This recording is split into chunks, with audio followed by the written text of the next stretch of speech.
Bonjour à tous, bienvenue dans votre journal du week-end. Sans transition, voici les titres de l'actualité. Le Monténégro reçoit 30 000 doses de vaccins Sinopharm. Les exportations de la Chine continuent dans cette crise sanitaire. Les réunions de la conférence consultative politique du peuple chinois ont débuté jeudi à Beijing. Elles se poursuivront jusqu'au 10 mars. Beijing va imposer un contrôle renforcé des candidats aux élections à Hong Kong. L'objectif est de reprendre le contrôle de ce territoire. À Wuhan, les autorités investissent massivement dans le football. Plusieurs centaines de terrains ont été construits depuis un an. Et pour terminer ce journal, nous reviendrons sur une histoire qui a ému la Chine il y a quelques années, celle d'un enfant portant son frère en plein hiver. 30 000, c'est le nombre de doses de vaccins Sinopharm reçues par le Monténégro vendredi.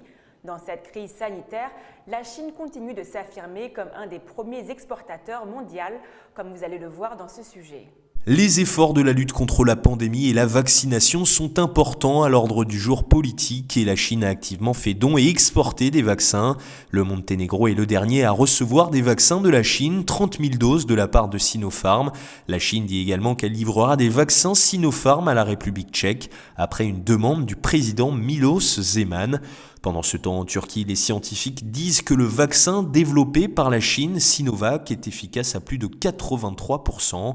Sur la base des essais de phase 3 dans le pays, la Turquie, de son côté, a approuvé l'utilisation des injections pour une utilisation d'urgence en janvier. L'Ouzbékistan a également approuvé le vaccin chinois, alors que de nombreux pays d'Europe restent encore réticents à son utilisation. Un événement clé du calendrier politique chinois a commencé cette semaine à Beijing.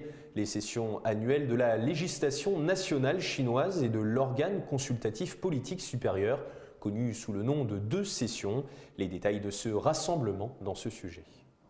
Des milliers de législateurs nationaux et de conseillers politiques se rassembleront pour une réunion politique qui couvre tous les aspects du développement de la Chine et du bien-être de la population. Ils devraient discuter d'une série de politiques et de mesures, y compris le 14e plan quinquennal de développement économique et social national et les objectifs à long terme jusqu'en 2035. Chaque année, les 2 sessions attirent l'attention du monde entier. Les assemblées offrent aux journalistes la possibilité de poser des questions au Premier ministre et aux ministres chinois. Les 2 sessions sont une fenêtre pour observer le développement de la Chine et sont considérées comme une incarnation de la vitalité de la démocratie socialiste aux caractéristiques chinoises. Non seulement les 2 sessions sont cruciales pour la Chine, mais elles ont également un impact sur le monde entier.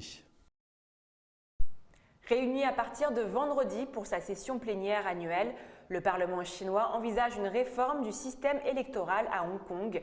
Beijing va imposer un contrôle renforcé des candidats dans cette ancienne colonie britannique, sujet à des soulèvements populaires ces derniers mois. Pékin va imposer un contrôle renforcé des candidats aux élections législatives à Hong Kong. C'est ce qu'a annoncé vendredi 5 mars un député chinois.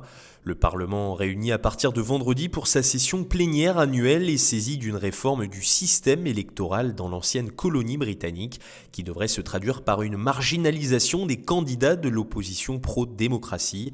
L'Assemblée nationale populaire a déjà imposé l'an dernier dans son territoire autonome une loi sur la sécurité nationale qui a radicalement entamé les libertés politiques en réaction aux manifestations de 2019 contre l'exécutif local pro-Pékin.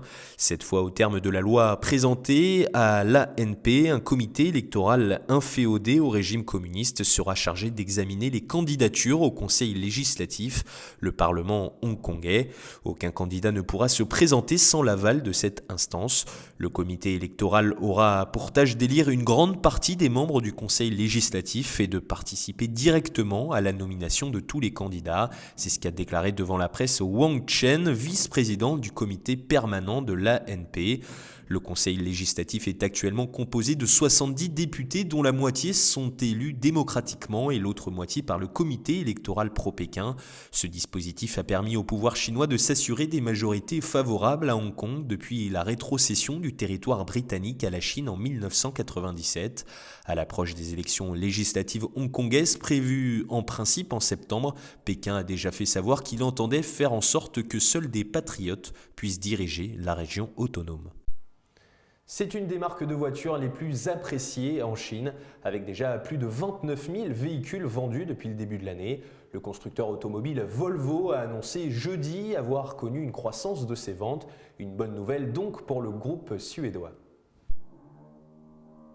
Le constructeur automobile Volvo a annoncé jeudi avoir connu une croissance de ses ventes de 29% sur les 2 premiers mois de l'année par rapport à la même période l'an passé. Il a précisé dans un communiqué que ses ventes se sont élevées à 110 383 véhicules, s'accroissant aux États-Unis, en France et en Chine. Cette hausse a été tirée par une reprise post-pandémie continue en Chine, de solides performances sur le marché américain et davantage de ventes en Suède. En Chine, Volvo a vendu 29 243 véhicules en janvier et février, soit une hausse de 160% sur un an. Le constructeur a expliqué avoir réussi à faire mieux que récupérer les ventes perdues l'an dernier en raison des mesures sanitaires. Les ventes aux États-Unis, elles, ont continué de croître d'une année sur l'autre, atteignant 17 315 véhicules en janvier et février, soit plus 23,7% par rapport à la même période l'an passé. Cette forte augmentation a été tirée par les SUV haut de gamme de la marque qui ont représenté 80% des ventes totales. Enfin, les ventes européennes de Volvo ont, elles, augmenté de 5,5% au cours de la même période pour atteindre 43 700 voitures, principalement en raison d'une hausse des ventes en Suède. En février, le SUV compact XC40 était le modèle le plus vendu, avec 15 818 voitures écoulées, suivi par le SUV hybride XC60 avec des ventes totales de 14 000 voitures et le SUV haut de gamme XC90 avec 6 800 voitures.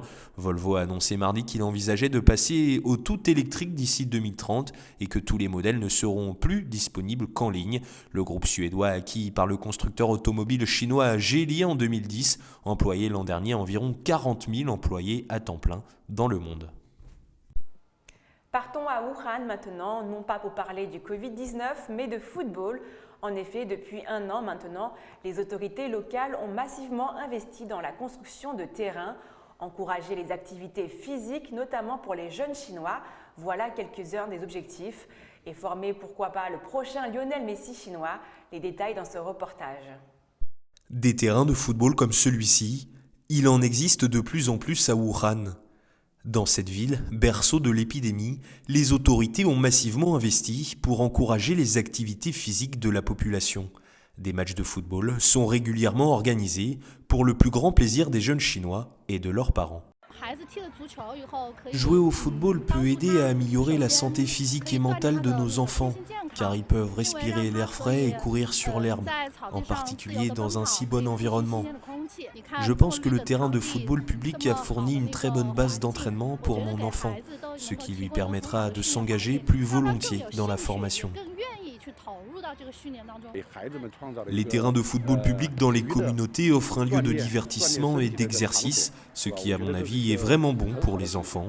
J'espère également que le gouvernement étendra son soutien à l'avenir, ce qui pourrait aider à attirer plus d'élèves et de personnes à faire des activités sportives, en particulier le football. Fin 2020, 1500 terrains de football comme celui-ci étaient recensés à Wuhan. Signe que les autorités locales souhaitent faire de la ville le berceau des futures stars du football chinois. Et pour terminer ce journal, faisons un léger retour dans le passé. Nous sommes en 2018, en plein hiver, quand un journaliste de Xinhua tombe nez à nez avec un garçon de 9 ans portant son frère sur le dos. Des images qui émeuvent à l'époque de nombreux Chinois. Aujourd'hui, la famille a déménagé grâce à la réduction de la pauvreté dans le pays. Zoom sur cette nouvelle vie dans ce sujet.